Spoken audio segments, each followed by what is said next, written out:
Hello, tuni Thusim khat anangai ho moi tin zang lun le chin nu Thusim nangai ho mo ti zang lun hi chapang cha ahina la jin ho khusung wa nunga amel hoi ta boithem kiti nunga amel hoi ta khane gu thimin analung sinin isha asi le aina holai lengin achi ahi hinla lungkel asei ngam ji pon gu thimin alungsi na chu anap lungsi na pul an do yang yin ahi hinla asei ngam ji lovin gu thima adeina boithem la a happy lo an mo ti ton mon a yang ji na hi hinla alungel asei ngam ji pon kam chinga la ke sei ngam ji lo tin la fetar aji in aloi ho khat achoi sa in aman jong achojin agapitai aman jong le kha chu asimin ahi le alungel to akiba alo ji in ke kum chapang cha kiza dong ma kanei ding chu tin lungdi tak ten hin ho chu amangin ahi le kha thu sun chu ti ahi kalungsi boithem amasa na koma kalungsi na thu kahin sei the ji in akipa e thim kamon apa kanalungsi na hitan inla jan thei kamol ka hi ji in kalungsi na le ka ngai lu na ho long kana sei ngam ji pol milung neo muza sa si ka hi ji in hinla tunin ka hila din hi che letter hi ka hin sole ati chuin boithem jong agial lo lang be hi ji chung adon but ji jong a he pon lungla alung si thawin hinla chapang a hi ji in kilung si in hu manding ju kisung zo in jong le aman jong a hin len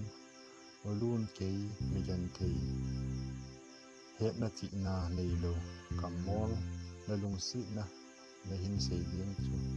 kisun del nan kadimi izong le ni dida in hwa dinga nei lung si le ken jong ka hin lung si ni tin ale thot tai helun loi pa chu agapin aman jong agapitai nihla in holai leng tin achi kit sonin aman min jong thim thu lungsi thim thu alel hom han tai hian kit lo din lungsi in hu a hin mang ton ta na hi aman ni jong kum le hla phat ho achi chin jengin helunin jong in le lo gel ho na zalin jinei ding lung a hin gel tan sang khat jako som ko langa kum chun aman jong som sagi a hlim bek na lajin in chen sim tin lung an gel pha nin a hin kho a dei ta boithem to christin in sung sim hom pi din anaki puitan pha le ni ho a chi chin helun le boithem in kum ni zawin gai ka tanu mel hoi ta khat anei tam tai pat amani long ki pa le ling tam tan kum li zawin chapa mel hoi ta khat anei ki panin amani jong akipa le ling pan ni pha le ni ho a chi chin amani jong chanu chapa tampi anei hlan tan hinla ke pa na ni ho slot lo wangsi te in aji nun a hin ho a angai ta sen ji le en sung mi te da tan pa khoma din an chi ma sat tai ama jong lunggim thom hau ta in a sen ji pul do nan kuma lang a honga ji sani le as nga kum chun chin no ki ti no mel hoi ta khan hi anazolin a hi chin non jong alung se na chu na san pi in kilung se in ho chu anamang tan tan kum ni kum thum tabang ana kilung se panin a hi hin la awang si ta in adei ta asian jiban na anei alung si pen chin nu chun sani le kit kum chun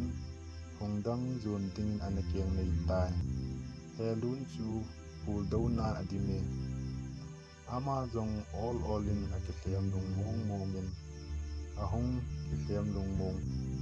hamin kumli tabang dongma kiti bol talovin ana umtan phalen ni khu achi chin sani le som ni kumchun nunga mel hoi ta kin boy kiti nunga mel hoi ta khani amun aman jong adei le jingin in la azol ngam ji pun phalen ni khu achi chin aman jong akibok pin gu in alung gel ho su aven aman jong all in ahin kibok pi ni ile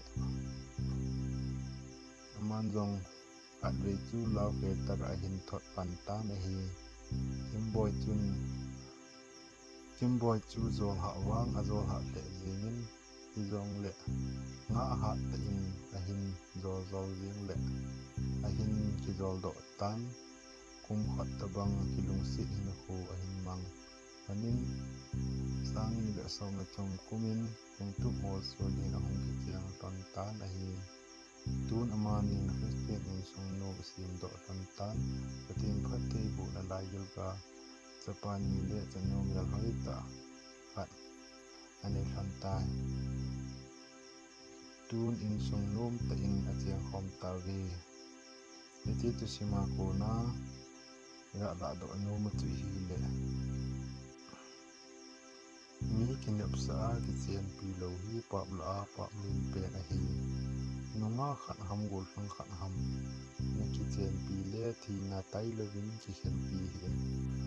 ho sang ngon jong na dei nu azol ha manin lung neo hi in na dei ta le avel velin zol le chin ong nom tho din a hi nga ha nin lung nin phun lovin Nunnem le thu ha nin ga ajawe Thusim ngai te chan chin sai ta ya ban angai